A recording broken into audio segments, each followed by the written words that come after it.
கர்த்தருடைய பரிசுத்த நாமத்துக்கு மகிமை உண்டாவதாக. சங்கீதம் 20:1 வசனம். ஆபத்து நாளிலே கர்த்தர் உமது விண்ணப்பத்துக்கு பதில் அருளுவாராக.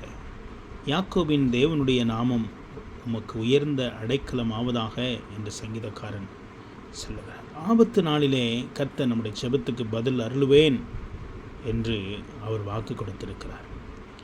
இந்த வசனமும் ஆபத்து நாளிலே உமது ஜெபத்துக்கு கர்த்தர் பதில் அருளுவாராக. நம்முடைய வாழ்க்கையில் வருகிற எல்லா பிரச்சனைகளுக்கும் போராட்டங்களுக்கும் நாம் போக வேண்டிய ஒரு இடம் கர்த்தருடைய சமூகம். அவருடைய சமூகத்தில் நாம் போய் ஜெபிக்கும் பொழுது கர்த்தருடைய வார்த்தை சொல்லுகிறது, உன் ஆபத்து நாளிலே நீ கேட்கப்படுகிற ஜெபங்களுக்கு பதில் தருவது மட்டுமல்ல, யாக்கோவின் தேவனுடைய நாமம் உயர்ந்த அடைக்கலம் என்று சொல்லப்பட்டிருக்கிறது.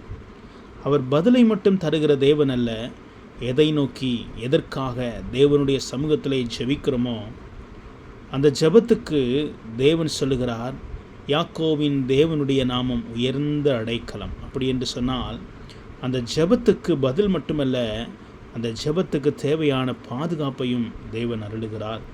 அடைக்கலமாக அவர் நமக்கு உயர்ந்த அடைக்கலமாக, எந்த தீங்கும் அணுகாதபடி, எந்த போராட்டமும் அணுகாதபடி அவருடைய நாமம் நமக்கு உயர்ந்த அடைக்கலம் என்று சொல்லப்பட்டிருக்கிறது.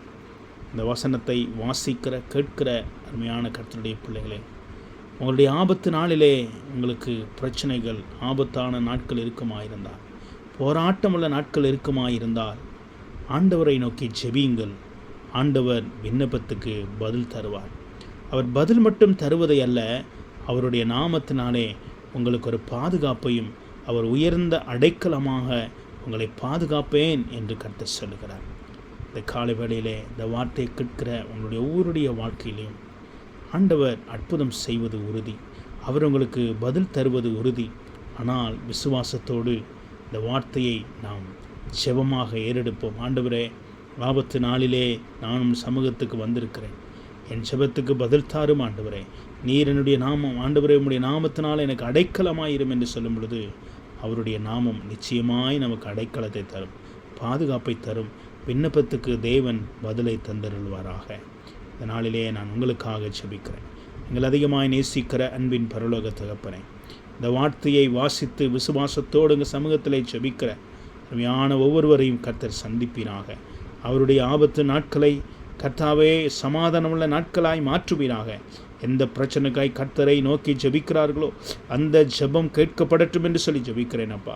அது மட்டுமல்ல, உம்முடைய நாமம், யாக்கோபின் தேவனுடைய நாமம் உம்முடைய பிள்ளைகள் ஒவ்வொருவருக்கும் குடும்பத்துக்கும் ஆண்டவரே உயர்ந்த ஒரு அடைக்கலமாய் பாதுகாப்பாய் இருக்கட்டும் என்று சொல்லி நான் ஜெபிக்கிறேன் அப்பா. இந்த ஜெபத்தை தள்ளாத தேவனே, உடைய பிள்ளையினுடைய ஒவ்வொருடைய வாழ்க்கையிலையும் குடும்பத்திலையும் என் ஆண்டவர் அற்புதத்தையும் சமாதானத்தையும் கர்த்தர் செய்வீராக என்று சொல்லி ஜெபிக்கிறோம். உடைய கரத்தில் ஒப்பு கொடுக்கிறோம். எல்லா துதிகரமையுமே நமக்கு செலுத்துகிறோம். இயேசுவின் மூலம் ஜெபிக்கிறோம் நல்ல தகப்பனே. ஆமென், ஆமென்.